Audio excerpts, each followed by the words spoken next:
میں اس کے ساتھ اس کا حساب کرنے نہیں گیا، یہی سوچ کر درگزر کیا کہ وہ ایک کرائے کا آدمی تھا، لیکن اب اس کی حیثیت کرائے کے قاتل کی نہیں رہی ہے شرافت علی۔ اب اس نے براہ راست مجھ پر ہاتھ ڈالا ہے، مجھے للکارا ہے، اور اگر میرے حصے کی سانسیں بھی باقی نہ ہوتی تو اس نے کسی تاریخ قبر میں مجھے اتارنے کا انتظام کر دیا تھا۔ شرافت علی نے غصے سے مٹھیاں بھیجتے ہوئے کہا، وہ کمینہ نادانستگی میں کیا کر بیٹھا ہے؟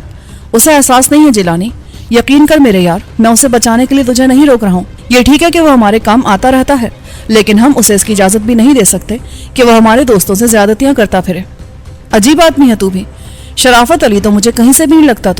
تیری باتوں میں اتنی ٹیڑھ ہوتی ہے کہ میری سمجھ میں نہیں آتا کہ آخر تو چاہتا کیا ہے۔ کبھی کہتا ہے کہ قصہ ختم کر دوں اور معاف کر دوں اس بھیڑیے کو، کبھی کہتا ہے کہ وہ قابل گردن زدنی ہے۔ میرے یار، تو صاف صاف بات کیوں نہیں کرتا؟ صاف صاف بات یہی جیلانی کہ تجھے سب کچھ بھول کر جلد از جلد کشمیر خان سے ملنا چاہیے۔ وہ بہت بے چین ہے تجھ سے ملنے کے لیے، بس اسی لیے میں نہیں چاہتا کہ تو یہاں کسی سے الجھے۔ اگر ظہیر احمد سے انتقام لینا ہی مقصود ہے تو تجھ سے میں وعدہ کرتا ہوں کہ اگلی بار جب تو کراچی آئے گا تو ظہیر احمد عدم کو سدھار چکا ہوگا۔ نہ جیلانی اپنا حساب دوسروں کے کھاتے میں منتقل کرنے کا عادی نہیں ہے یار جی۔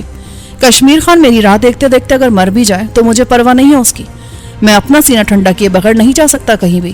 اگر تم مجھے ظہیر کے مکان تک نہیں پہنچا سکتے ہو تو تم بھی بیٹھو ادھر ہی، میں خود ہی تلاش کر لوں گا اسے۔ مجھے غصہ آ گیا تھا اس کی باتوں پر، میں اٹھ کھڑا ہوا۔ لزی نے مجھے یوں جاتے دیکھا تو تیزی سے میری طرف بڑھتے ہوئے بولی، آپ اکیلے کہیں نہیں جائیں گے جناب، میں بھی آپ کے ساتھ چلوں گی۔ میں اس کی طرف دھیان دیے بغیر تیزی سے باہر چل دیا۔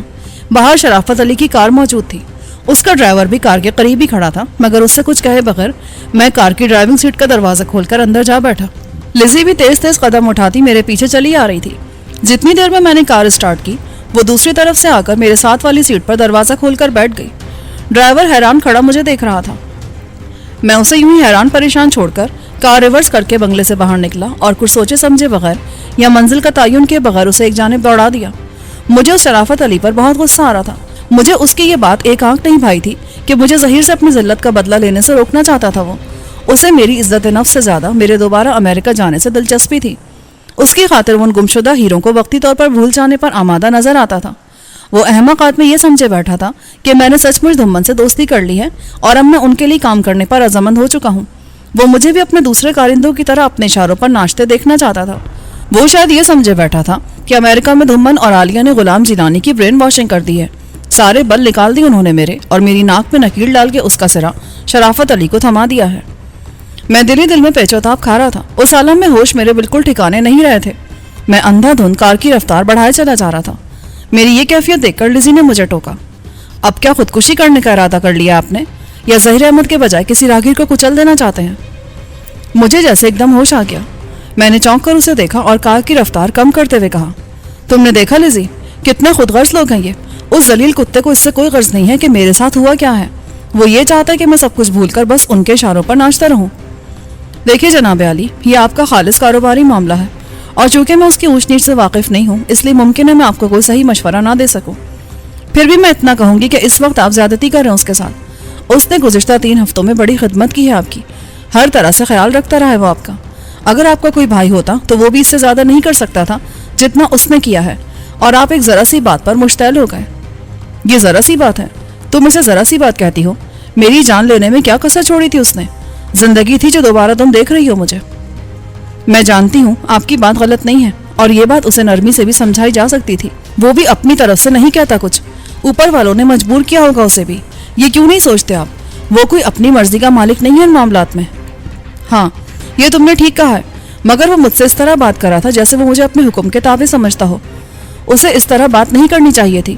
میں یہ برداشت نہیں کر سکتا کہ کوئی مجھ پر حکم چلائے۔ ایسی بات نہیں ہے جناب علی، وہ غریب تو آپ سے ڈرتا ہی رہتا ہے ہمیشہ، وہ آپ پر حکم کیسے چلا سکتا ہے؟ اس کی تو ہر دم یہی کوشش ہوتی ہے کہ آپ اس کی کسی بات سے ناراض نہ ہو جائیں۔ اب یہی دیکھ لیجئے، آپ غصے میں آ کر اس کی کار لے کر نکل آئے ہیں، مگر اسے اتنی جرأت بھی نہ ہو سکی کہ وہ آپ کو روک سکتا۔ لزی کی باتوں نے میرے دماغ کی ساری گرمی دور کر دی۔ میں سوچنے لگا، واقعی یہ تو مجھ سے زیادتی ہو گئی اس کے ساتھ۔ مجھے ایک دم اس طرح طیش میں نہیں آنا چاہیے تھا۔ اس نے ایسی بری بات بھی نہیں کہی تھی مجھ سے۔ وہ تو مجھے مصائب کے جنگل میں اترنے سے روکنے کی کوشش کر رہا تھا۔ اس کا خیال تھا میں ابھی ان خوخار درندہ صفت دشمنوں سے مقابلہ کرنے کے قابل نہیں ہو سکا ہوں۔ میں تمہارا شکر گزار ہوں لزی کہ تم نے مجھے بروقت ڈوبنے سے بچا لیا۔ سور کا بال پڑ گیا تھا میری آنکھوں میں، احسان بھلا بیٹھا تھا میں اس کے کیا سوچتا ہوگا وہ کہ کیسا کمینہ شخص ہے جس کے ساتھ میں نے بھلائی کی. خدا کا شکر ہے کہ آپ کو جلدی عقل آ گئی. چلیں اب واپس چلیں. ہاں چلو چلتے ہیں واپس, اور میں چل کر معافی مانگ لوں گا اس سے. بہت برا کیا میں نے اس کے ساتھ. میں نے اگلے چوراہے سے گاڑی واپس موڑ لی. جہاں سے میں نے گاڑی واپس موڑی وہ علاقہ مجھے کچھ جانا پہچانا سا لگا. میں نے ادھر ادھر نظریں دوڑائی تو معلوم ہوا کہ میں ناظم آباد چورنگی تک آن پہنچا تھا اور اب گولی مار کے علاقے سے گزرتا ہوا لسبیلا کے پل کی طرف بڑھ رہا تھا. یہ علاقہ مجھے اس لیے یاد تھا کہ پچھلی بار جب میں کراچی آیا تھا تو یہاں پر کچھ دیرینہ دوستوں سے میری ملاقات ہوئی تھی. اس کے علاوہ آبی کی آنکھوں کی روشنی واپس لانے کے لیے میں نے دھنمنی کے خاص آدمی سواد خان کو اسی گولی مار سے اغوا کیا تھا. چنانچہ اس علاقے کو میں بھول نہیں سکتا تھا. گولی مار کے پل پر پہنچ کر لزی نے مجھ سے کہا, جناب عالی آپ کو کوئی خاص بات محسوس نہیں ہو رہی؟ کیسی خاص بات؟ میں سمجھا نہیں. تمہارا اشارہ کس طرف ہے؟ بہت دیر سے سفید کار کو میں اپنے پیچھے لگا دیکھ رہی ہوں. پہلے تو میں یہ سمجھتی رہی کہ شاید اسے بھی اسی راستے سے کہیں جانا ہوگا, لیکن جب آپ نے کار واپسی کے لیے موڑی تو وہ کار بھی واپس مڑ گئی ہے اور 2 گاڑیوں کے پیچھے اب بھی ہمارے تعاقب میں چلی آ رہی ہے. میں نے بیک ویو مرر پر نگاہ ڈالی تو جلد ہی مجھے وہ سفید کار نظر آ گئی. میں نے گاڑی کی رفتار بڑھاتے ہوئے لزی سے کہا, تم نظر رکھو اس پر. میں قائد اعظم کے مزار کے قریب گاڑی روک کر انہیں قریب آنے کا موقع دوں گا. پہلے یہ جاننا ضروری ہے کہ اس گاڑی میں کون ہمارا تعاقب کر رہا ہے. ٹھیک ہے, آپ ڈرائیونگ کی طرف توجہ رکھیں اپنی. بڑی رف ڈرائیونگ ہوتی ہے یہاں تو. میں گاڑی چلاتا رہا. کچھ ہی دیر بعد لزی بولی, وہ قائد کا مزار بھی آ گیا ہے قریب ہی. وہ گاڑی اب تک ہمارے تعاقب میں موجود ہے. اب کیا کریں گے آپ؟ بس دیکھتی رہو. میں نے اسے جواب دیا اور مزار سے پہلے ہی جو سڑک الٹے ہاتھ کو مڑتی ہے ادھر گاڑی موڑ کر سڑک کے کنارے لگا کر روک دی. تعاقب میں آنے والوں کو یہ گمان بھی نہ ہوگا کہ میں موڑ کاٹتے ہی رک کر کھڑا ہو جاؤں گا. انہیں فکر ہوگی کہ کہیں میں کسی گلی میں گھس کر ان کی نظروں سے اوجھل نہ ہو جاؤں. چنانچہ انہوں نے مجھ پر نظر رکھنے کے ارادے سے تیزی کے ساتھ موڑ کاٹا. موڑ کاٹتے ان کی کار کے ٹائر بہت زور سے چیخے اور اس سے پہلے کہ ان کی نگاہ میری کار پر پڑتی وہ میری کار کے قریب پہنچ چکے تھے. میں اس کار میں جانو کو دیکھ کر بے اختیار مسکرا اٹھا. اس نے بھی مجھے دیکھ لیا تھا. ایک لمحے کے لیے ہم دونوں کی نگاہیں چار ہوئیں. مجھے دیکھ کر وہ اپنی کار تیزی سے آگے نکال لے گیا. میں نے بھی اپنی کار آگے بڑھا کر اس کی گاڑی کے پیچھے لگا دی. اب صورتحال تبدیل ہو چکی تھی. پہلے وہ میری لالمی میں ہمارا تعاقب کر رہے تھے, اب میں اس کے پیچھے تھا اور وہ جانتا تھا کہ میں اس کے پیچھے لگ چکا ہوں. وہ نہ جانے کب سے میرے تعاقب میں تھا. اگر لزی میرے ساتھ نہ ہوتی یا اس نے ارد گرد نگاہ نہ رکھی ہوتی تو میں اس کے تعاقب سے آگاہ نہیں ہو سکتا تھا. میں انہیں شہر بھر میں تلاش کرتا پھرتا اور وہ میری دم کے ساتھ بندھا میرے پیچھے چلتا رہتا اور بے خبری میں کسی مناسب مقام پر مجھے اچانک چھاپ لیتا. شاید وہ لوگ مستقل طور پر اس بنگلے کی نگرانی کرتے رہے تھے جہاں شرافت علی نے ہمیں ٹھہرا رکھا تھا. اس نگرانی کا اس کے سوا کوئی دوسرا مقصد نہیں ہو سکتا تھا کہ جیسے ہی میں تندرست ہو کر گھر سے باہر نکلوں وہ میرے پیچھے لگ جائے اور موقع ملتے ہی مجھے ایک المناک انجام سے دوچار کر دیں. مکان کی نگرانی یقیناً جانو یا ظہیر احمد خود نہیں کرتے رہے ہوں گے, کیونکہ اول تو وہ مصروف آدمی تھے, کسی ایک جگہ بند کر نہیں بیٹھ سکتے تھے. دوسرے شرافت علی اور اس کے آدمی بخوبی انہیں پہچانتے تھے. وہ انہیں بنگلے کے آس پاس دیکھ کر چونکن نہ ہو جاتے اور پھر انہیں مجھ پر اکیلے میں ہاتھ ڈالنے کا موقع نہیں دیتے. انہوں نے اس کام پر دوسرے لوگوں کو مقرر کیا ہوگا. میرے گھر سے نکلتے ہی نگرانی کرنے والوں میں سے کسی نے جانو کو اطلاع دے دی ہوگی اور وہ اس راستے میں سے کسی جگہ ہمارے ساتھ لگ گیا ہوگا. جو کچھ بھی ہوا بہرحال اب تو بازی پلٹ ہی چکی تھی. میں نے اپنی گاڑی اس کے پیچھے لگا دی اور اسے نکل بھاگنے کا میں کوئی موقع نہیں دینا چاہتا تھا. کچھ دیر تک تو وہ ادھر ادھر سڑکوں اور گلیوں میں چکراتا اور ٹریفک کے ہجوم میں مجھے ڈاج دے کر نکلنے کی کوشش کرتا رہا. لیکن جب اسے یہ یقین ہو گیا کہ میں کسی طرح اس کی جان چھوڑنے والا نہیں ہوں تو اس نے کھڑکی سے سر باہر نکال کر ایک ہاتھ سے مجھے اپنے پیچھے آنے کا اشارہ دیا اور کار ایک مصروف شارہ پر ڈال دی. وہ نہ جانے کہاں کہاں مجھے چکراتا پھرا تھا. وہ ساری ہی گلیاں اور سڑکیں میرے لیے اجنبی تھیں. کوئی 15 منٹ بعد ہم ڈرگ روڈ پر جا چڑھے اور تیزی سے ایئرپورٹ کی طرف بڑھنے لگے. پھر ایئرپورٹ بھی پیچھے رہ گیا, لیکن جانو نے اپنی کار نہ کہیں موڑی اور نہ کہیں روکی. وہ آگے ہی آگے بڑھتا چلا جا رہا تھا. لزی یوں اندھا دھند مجھے اس کا پیچھا کرتے دیکھ کر بولی, یہ کہاں جا رہا ہے؟ کچھ اندازہ ہے آپ کو؟ کہیں دھوکے میں ہم مارے نہ جائیں. یہ تو مجھے بھی نہیں معلوم کہ یہ کہاں جا رہا ہے. تم دیکھ رہی ہو جس سڑک پر ہم ہیں اس کے ساتھ ہی ریلوے لائن بھی چل رہی ہے. اس سے میں یہ اندازہ کر سکتا ہوں کہ وہ ہمیں شہر سے باہر کسی ویرانے میں لے جانا چاہتا ہے. یہ بھی تو ہو سکتا ہے کہ اس کی منزل ان کی کوئی خفیہ کمین گاہ ہو جہاں اس کے اور بھی ساتھی موجود ہوں. اگر ایسا ہوا تو کیا ہمارے لیے ان سب سے بیک وقت مقابلہ کرنا ممکن ہو سکے گا؟ میں نے اپنے طلسم انگوٹھی کو دیکھا اور بے اختیار مسکرا کر کہا, اب جو بھی ہو لزی, اس کھوتے دے پتر ظہیر احمد کی دم میرے ہاتھ میں آ گئی ہے. میں چھوڑوں گا نہیں اسے کسی قیمت پر بھی. ہاں اگر تمہیں کوئی خدشہ ہو تو تم اتر جاؤ یہیں کہیں اور کسی ٹیکسی وغیرہ میں واپس چلی جاؤ. کیسی باتیں کرتے آپ؟ میرا مطلب یہ نہیں تھا. یہ کیسے سوچ لیا آپ نے کہ میں کسی مشکل گھڑی میں آپ کا ساتھ چھوڑ دوں گی؟ اگر ایسا ہی کرنا ہوتا تو میں آپ کے ساتھ شرافت علی کے بنگلے سے ہی نہ نکلتی. نہیں نہیں مائی ریسپیکٹڈ لیڈی، میں اپنا مطلب صحیح طرح بیان نہیں کر سکا شاید. کہنا میں یہ چاہ رہا تھا کہ اگر مجھے ساتھ لگا کر یہ کسی اندھے کنویں میں لے جا رہا ہے تو تمہارا میرے ساتھ جانا مناسب نہیں ہوگا. تمہاری موجودگی میں مجھے تمہاری حفاظت اور سلامتی کا بھی خیال رکھنا پڑے گا. ممکن ہے یہ تمہیں میری کمزوری بنا کر میرے ہاتھ پیر باندھ لینے میں کامیاب ہو جائے، اسی لیے میں چاہتا ہوں کہ تم میرے ساتھ جانے کے بجائے واپس چلی جاؤ. جناب عالی، آپ میری بالکل فکر نہ کریں. میری وجہ سے آپ کو بالکل پریشانی نہیں ہوگی اور نہ ہی دشمن میری وجہ سے آپ کو زیر کرنے میں کامیاب ہو سکیں گے. میں اپنی حفاظت خود کر لوں گی. میں نے مسکراتی نظروں سے اسے دیکھا. وہ آہستہ آہستہ مجھ پر منکشف ہوتی جا رہی تھی. اپنے ڈھکے چھپے سارے ہنر ایک دم مجھ میں اونڈیل کر میرے دل میں اپنی طرف سے بدگمانیاں پیدا کرنے کے بجائے ایک ایک کر کے بڑے ہی غیر محسوس انداز میں اپنے پرت الٹنا چاہتی تھی، جبکہ میں چاہتا تھا کہ وہ جلد از جلد اپنے اصل روپ میں میرے سامنے آ جائے. میں اس کے اندر پوشیدہ سارے علوم و فنون سے پوری طرح واقف ہوئے بغیر اس کے عزائم کے آگے بند نہیں باندھ سکتا تھا. چنانچہ میں نے اسے ساتھ چلنے سے روکنے پر زیادہ اصرار نہیں کیا. ایک خوش ندی پر بنے پل کو عبور کر کے ہم کچھ دور اور سیدھے چلے تھے. پھر دائیں ہاتھ مڑنے والی ایک سڑک پر جانو نے اپنی گاڑی موڑ لی. آگے ریلوے کراسنگ عبور کرتے ہوئے میں نے بائیں جانب ریلوے اسٹیشن کی طرف نظر ڈالی. ریلوے پلیٹ فارم وہاں سے زیادہ دور نہیں تھا اور پلیٹ فارم کے سرے پر لانڈھی ریلوے اسٹیشن کے نام کا پتھر نصب تھا. ہم جس علاقے سے گزر رہے تھے وہاں چھوٹی بڑی فیکٹریاں اور ٹیکسٹائل ملوں کا جال سا پھیلا ہوا تھا، اور چونکہ یہ وقت کام کا تھا اس لیے سڑکیں تقریباً ویران پڑی تھیں. ایک موڑ مڑتے سامنے تحت نظر وسیع و عریض میدان نظر آنے لگا. جانو نے کار سڑک سے اتار کر اس میدان نما جنگل کے کچے راستے پر ڈال دی. یہ ایک ناہموار راستہ تھا، لیکن ایسا معلوم ہوتا تھا جیسے ادھر سے کاریں اور ٹرک گزرتے رہے ہوں. اس راستے کا اختتام ان پہاڑیوں میں ہی ہوتا تھا جو بہت دور ہمیں نظر آ رہی تھیں. تقریباً 1.5 میل اس کچے راستے پر ریت اور مٹی کے غبار کے درمیان سفر کرنے کے بعد ہماری کار ایک چھوٹے سے نالے میں اتر گئی. نالا بالکل خشک تھا اور اس کی چوڑائی کوئی 250-300 گز ضرور رہی ہوگی. نالے میں اترتے جانو نے اپنی کار دائیں طرف موڑ لی اور نالے کے اندر ہی اندر دور تک چلا گیا. آگے جا کر نالا دائیں طرف مڑ گیا. موڑ کاٹتے جانو نے اپنی کار روکی اور دروازہ کھول کر باہر نکل آیا. میں نے بھی کار اس کے قریب ہی روک دی. جانو نے مجھے للکارا، لے ہوئے جیلانی، آ جا باہر، یہاں تیرے اور میرے سوا اور کوئی نہیں ہے. لیکن یہ میرا وعدہ ہے کہ میں تیری لاش کو یہاں کتوں اور گیدڑوں کی خوراک بننے کے لیے چھوڑ کر نہیں جاؤں گا. یہ زمین اتنی نرم ہے کہ تجھے زمین کے نیچے دبانے میں زیادہ محنت نہیں کرنا پڑے گی مجھے. میں نے کار سے باہر نکل کر مسکرا کر کہا، یہ فیصلہ تو ابھی ہمیں کرنا ہے بچے کہ کس کی لاش زمین میں دبے گی اور کون اپنے پیروں پر چل کر واپس جائے گا. ایسی باتیں نہ کر میرے ویر، پتہ نہیں بعد میں پچھتانے کا موقع ملے بھی یا نہ ملے. میں جیسے ہی باہر نکل کر اس کے مقابل کھڑا ہوا، اس نے تیزی سے قمیص کے نیچے ہاتھ ڈال کر غالباً شلوار کے نیفے میں پھنسایا ہوا پستول نکالا اور مجھ پر سیدھا کر لیا. آج میں تجھے اپنے پاس آنے کا موقع نہیں دوں گا. اس دن مجھ سے یہی غلطی ہوئی تھی. میں تجھے زخمی اور نڈھال سمجھ کر تیرے پاس چلا گیا تھا اور تجھے اپنی گردن میں ہاتھ ڈالنے کا موقع دے دیا تھا. میں نہیں جانتا تھا کہ تو لومڑی کی اولاد ہے. مرتے مرتے بھی اگر آدمی کی گردن ہاتھ میں آ جائے تو اس کا جھٹکا کر جاتا ہے. تو آج دیکھتا ہوں کہ تو کیسے بچے گا میرے ہاتھوں سے. یہ بالش پر کا کھلونا ہاتھ میں پکڑ کر تو اپنے آپ کو رستم میں زما کا پتر سمجھ رہا ہے. اس تیرے باپ ظہیر احمد نے بتایا نہیں تجھے میرے بارے میں کچھ؟ بہت کچھ بتایا اس نے مجھے، مگر تیرا واسطہ جانو سے نہیں پڑا تھا کبھی، جب بھی تیری سانس چل رہی ہے ابھی تک. واہ بھائی، بڑا مان ہے تجھے اپنے اوپر. چل پھر دیر کس بات کی، مکا دے میری سانسیں آج. اس نے میرا نشانہ لے کر پستول کی لبلبی دبانے کی کوشش کی، مگر اس کا پستول آج اسے ایک بار پھر دغا دے گیا. وہ اسے بار بار دباتا تھا اور الجھن آمیز نگاہوں سے کبھی پستول کو اور کبھی مجھے دیکھتا تھا. میں آہستہ آہستہ اس کی طرف بڑھنے لگا. میں نہ کہتا تھا اس کھلونے پر نہ اترا، دیکھا آج اس نے پھر تیرا ساتھ چھوڑ دیا، اب کیا کرے گا تو؟ اس نے جھنجھلا کر پستول مجھ پر کھینچ مارا. میں جانتا تھا وہ ایسا ہی کرے گا، لہٰذا میں اس کے لیے پہلے سے تیار تھا. جیسے ہی اس کے پستول والے ہاتھ نے حرکت کی، میں پھرتی سے ایک طرف ہو گیا.